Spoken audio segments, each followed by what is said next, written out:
dan Adi Nurmansyah di Sabet Ahmad Jaiban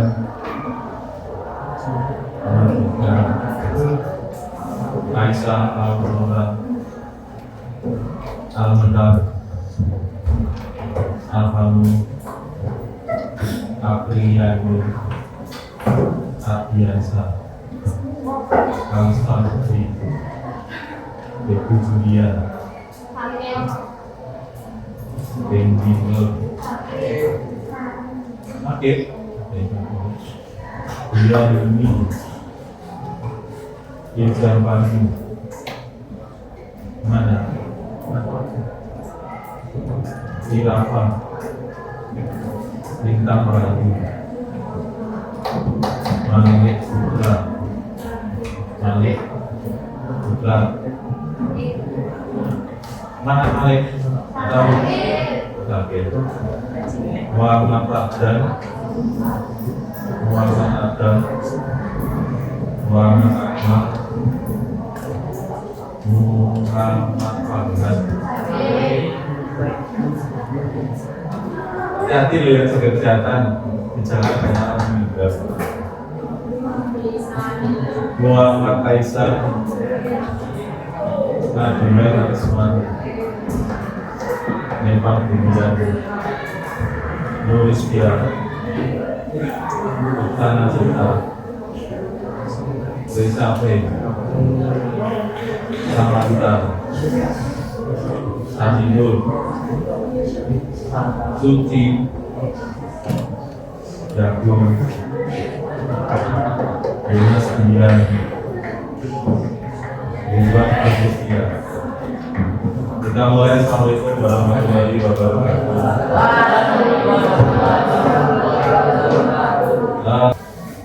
Menurut Robert Sibarani, ini beliau ngomongnya tahun 2018. Tradisi itu merupakan kebiasaan. Kalau kebiasaan itu artinya berulang-ulang, ya enggak? Kamu punya kebiasaan setelah sahur tidur. Kalau cuma satu kali, namanya bukan kebiasaan. Tapi kalau berulang-ulang dan lebih banyak dalam seminggunya kamu tidur, itu namanya kebiasaan. Jadi suatu hal dikatakan tradisi itu pasti berulang-ulang, ada polanya. Setelah itu, tradisi itu dimiliki bersama suatu komunitas. Harus kalian ketahui dalam struktur masyarakat terendah itu ada, kalau satu orang namanya individu, kumpulan individu namanya, kumpulan individu namanya kelompok.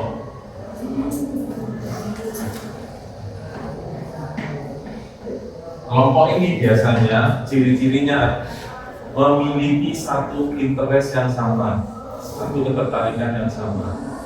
Ya udah, kalian berkelompok-kelompok pasti ada satu kemiripan hal yang disukai bersama.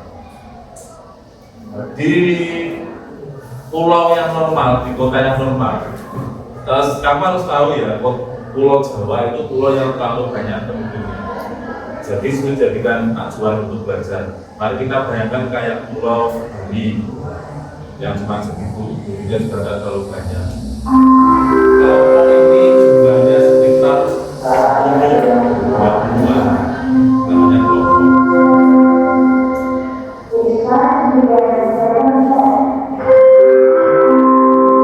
Kelompok ketemu kelompok yang lain yang masih punya kemiripan. Contoh nih, kelompok satu sukanya vario semua, kelompok dua sukanya aero semua, ini CP semua. Itu kalau digabung jadi apa? Nah, komunitas. Atau contoh lain, ini vario bimbing, vario sukun, vario mana? Kabupaten gitu. Kita digabung jadi komunitas vario mana? Jadi di atasnya kelompok-kelompok ini ada sebuah komunitas. Atasnya lagi apa namanya? Komunitas beraneka ragam. Kalau sudah di atas komunitas berarti sudah beda interest ya. Sudah nggak bahas motor lagi, yang lainnya baru jadi satu, namanya masyarakat. Jelas ya? Yang dibahas di tulisan itu adalah komunitas. Berarti secara jumlah kurang lebihnya sekitar 100-an. Jadi yang dinamakan tradisi dia itu dilakukan oleh sekitar 100-an orang. Contoh tradisi nyari takjil itu berulang kali atau enggak? Ya kan satu orang itu bisa melakukan nyari takjil juga cuma satu kali. Itu namanya tradisi. Ada yang bertanya kan? Yang A dulu. Yang B-nya, tradisi merupakan suatu yang menciptakan dan menumbuhkan identitas kelompok. Kamu ngerti itu adalah komunitas vario dari apanya? Hah? Kan ada orang kumpul-kumpul naik sepeda motor bareng-bareng. Kamu ngerti itu komunitas vario dari apanya? Dari bentuk motornya. Kenapa bentuk motornya? Sama semua. Dan kalau situ mix, tadi kan kamu harus pikir ini apa gitu kan? Oh, lihat bajunya, lihat stikernya dan sebagainya. Yang dinamakan tradisi itu akan membentuk di pikiran kita, oh ini komunitas, ini komunitas vario, ini komunitas aerob dan lain sebagainya. Dan orang tadi juga mengakui, gitu ya. Kita ambil contoh, setelah Arema menang, ada kelompok orang yang melakukan konvoi. Kira-kira itu Arema atau Bonek? Enggak? Arema. Tahu dari mana? Tahu dari mana? Ada gerombolan orang konvoi, ini si Arema. Tahu dari mana?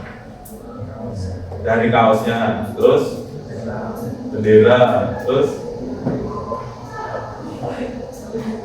sebuah tradisi itu juga ada pemicunya, tapi pemicunya adalah menang, ya kan? Kita ambil contoh lain, tradisi takbiran keliling. Takbir keliling agamanya apa yang ikut itu? Kok tahu Islam? Kok tahu itu Islam? Karena takbir. Kan boleh orang Kristen ikutan takbir, gabung terus pikul itu kan ya dilarang loh. Tapi siapapun yang ada di dalam kelompok itu, di dalam kegiatan tradisi tadi, itu pasti akan kita labeli sebagai orang yang Muslim, orang Islam. Itu penjelasan dari yang C. Tradisi merupakan sesuatu yang dikenal dan diakui oleh kelompok itu sebagai tradisinya. Ada yang mudik, neneknya di luar kota mungkin tiap tahun mudik tidak ada. Itu sama kayak saya itu pendatang ya. Jadi setiap selesai kita Ramadan pasti punya tradisi pulang kampung dan itu rutin, tidak mungkin tidak. Dan orang yang melakukan perjalanan di hari-hari itu mendekati Idul Fitri pasti kegiatannya namanya mudik. Paham ya? Jadi tradisi itu suatu hal yang berulang-ulang.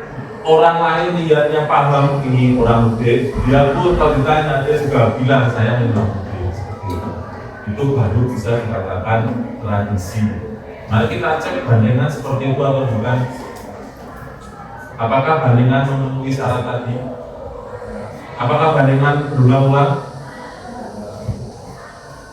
Kayaknya berulang-ulang, tapi sebenarnya yang nyewa, yang nanggap itu beda-beda.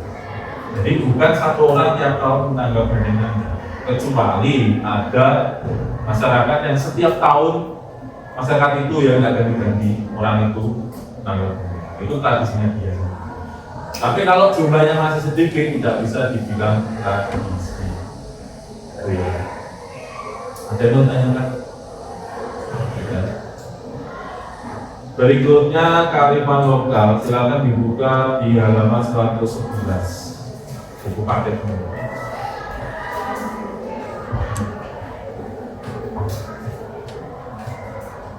Di 111 paragraf 2 dari bawah. Tunggu, apa kalimat pertamanya? Oke, yang beberapa pihak ya. Kamu nulisnya adalah pengetahuan lokal merupakan ragam pengetahuan. Ketemu atau enggak? Sampai titik, sampai sebelum alu lini meri sedikit. Jadi yang itu hanya pengetahuan lokal merupakan ragam pengetahuan dan kebijaksanaan yang dimiliki suatu kelompok masyarakat atau masyarakat adat. Yes, bisa dulu. Itu makna kearifan lokal. Budaya merupakan karya rasa dan cipta masyarakat. Kamu memahami ini harus kembali jadi orang zaman dulu. Bagi yang pernah main civilization atau Ecosophian mesti paham. Dalam sebuah era itu pasti membutuhkan teknologi.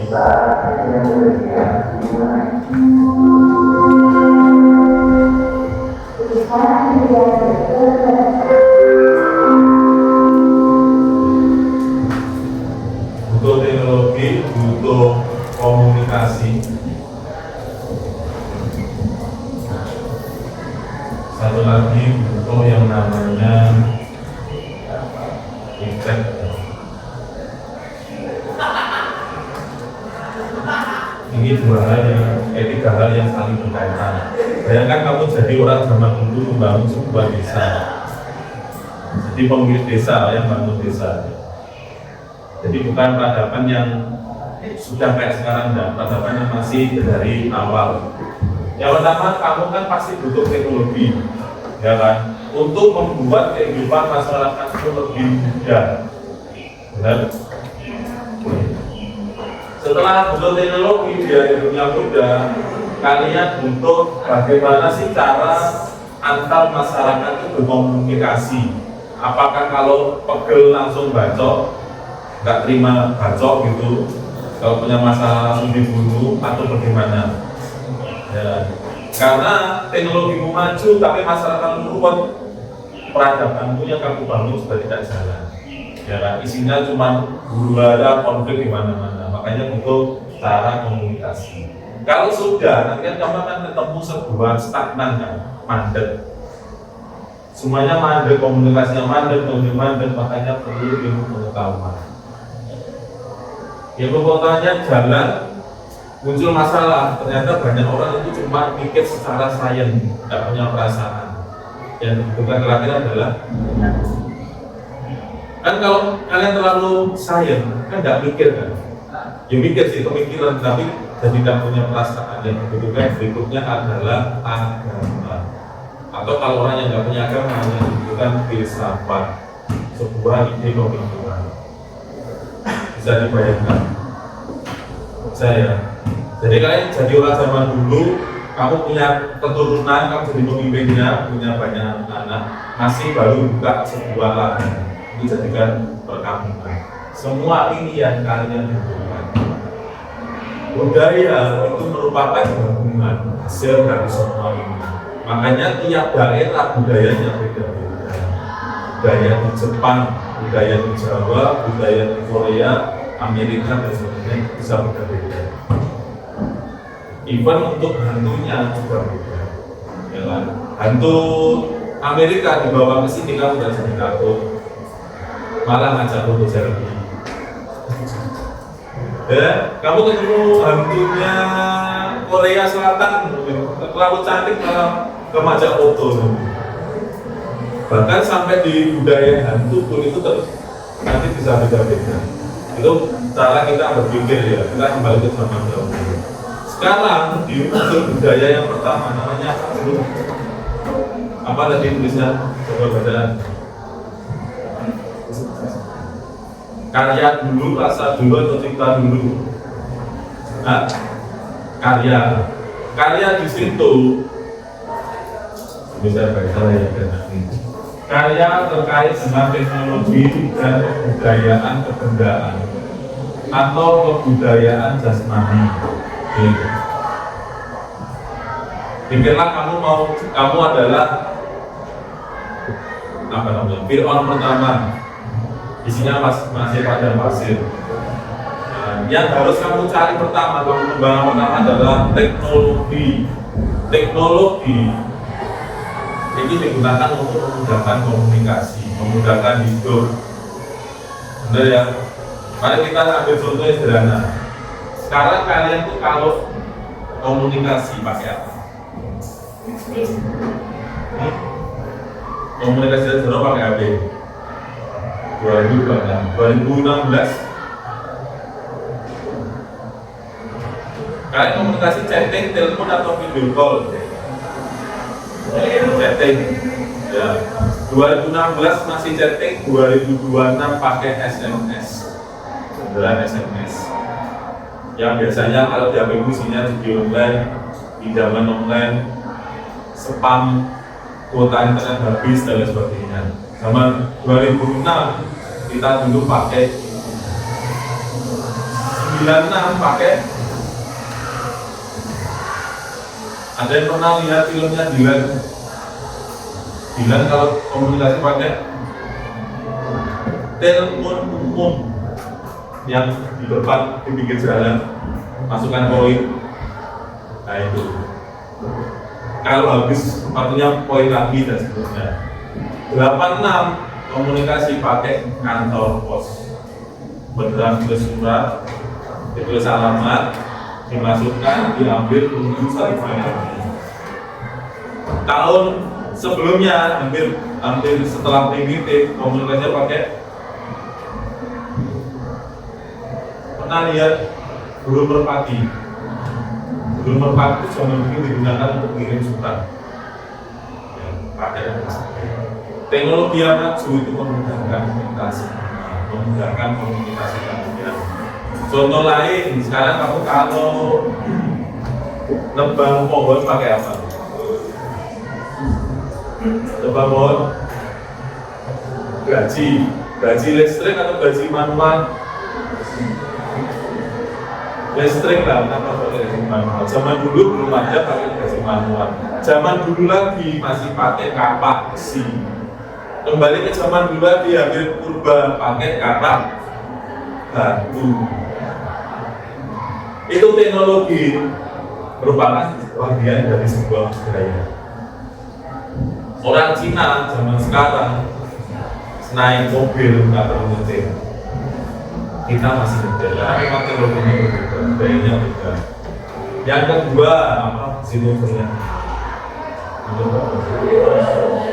Rasa, ya. Rasa itu bagiannya masyarakat ini. Kamu masyarakatmu sudah bagus, teknologi sudah bagus, tapi masyarakatnya masih bingung kalau ada masalah harus gimana. Kalau punya masalah dengan temannya harus bagaimana, itu masih beda-beda. Yang harus kamu lakukan sekarang adalah membuat aturan, bener ya. Jadi kalau orang punya masalah itu nggak langsung bacok-bacokan, nggak langsung ada caranya. Contoh di dalam budaya Jawa, ke orang yang lebih tua, kamu kalau lewat gimana caranya? Ya. Setengah duduk tinggi, jalan sambil bilang permisi. Ngerti nggak tujuannya? Apa tujuannya? Kenapa sih kita harus kayak gini? Nggak kenal, ya kan? Kan kadang ada orang tua kita bahkan nggak kenal. Kenal aja enggak, mungkin orang itu berjasa untuk kita. Tapi meskipun begitu kan, seperti yang lebih mudah kita harus minum tadi. Tujuannya apa? Nah, nanti orang itu kalau sudah mau menurunkan tubuhnya, berarti kan dia sudah menurunkan egonya, ya kan? Ego yang orang itu kan dasarnya kan jalannya lurus, ini orang normal, orang sombong, ke atas.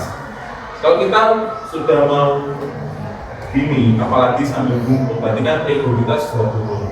Ego yang turun itu zaman dulu sama orang yang dulu tujuannya adalah supaya kita tidak gampang emosian. Bayangkan ya, apakah mungkin orang yang bisa menurunkan egonya mudah emosi? Mungkin atau tidak? Kamu kalau pas marah menjadi salah, ketemu orang tua, selalu diginikan, nanti marah-marah bergerak. Karena egonya sudah kita turunkan semua. Ego yang diturunkan itu tujuannya supaya kita lebih rasional dalam menyikapi permasalahan. Jadi kalau ada masalah apa, tidak langsung bacoan. Tujuannya seperti itu. Makanya di beberapa budaya lain yang tidak ada budaya itu, orang yang gampang bacoan. Contoh, di Madura, bagian di Bangkalan, di Makassar, itu kalau nggak terima, mentok langsung bacoan. Untungnya kita lahir di Jawa itu punya sistem budaya seperti itu, sehingga setiap orang itu terbiasa mengendalikan dirinya sendiri. Kalian sadar atau enggak, orang Jawa itu jauh lebih sabar daripada orang Makassar, daripada orang Medan. Sadar atau enggak? Tetap bisa emosi, tapi kan kita lebih sulit marah. Misal pun marah gitu ya, kamu bayangkan kamu marah ke seseorang, tapi harus pakai promoinbil, kira-kira bagaimana atau enggak? Enggak jadi, sulit untuk marah pakai promoinbil. Itu tujuan budaya diciptakan untuk mengatur cara kita berkomunikasi. Yang terakhir itu yang masuk sebelah sini ya, tujuannya adalah tadi supaya masyarakat itu semua kebutuhannya terpenuhi. Nanti ada, tapi ini pasti ditulis ya, tapi nanti ada. Saya jelasin dulu. Di halaman 131 itu ada dua peranan yang bisa dilakukan oleh pemerintah dan masyarakat yang dapat digunakan untuk mempertahankan tiga hal tadi. Saya jelasin dulu ya, nanti kamu bisa terakhir. Yang pertama, pemerintah BDW yang 1 sampai 5 itu pemerintah, yang 1 sampai 6 itu masyarakat. Jelas ya? Bisa bedakan ya. Kita bahas yang pemerintah dulu, 1 sampai 5. Yang pertama, pemerintah itu harusnya melakukan pendidikan dan pelatihan di bidang kebudayaan. Karena kamu harus tahu, untuk jadi budayawan itu agak suram di Indonesia. Belajarnya suram, sulit sekali. Setelah jadi budayawan, hidupnya juga lebih suram. Kapan hari di ujian praktek ada yang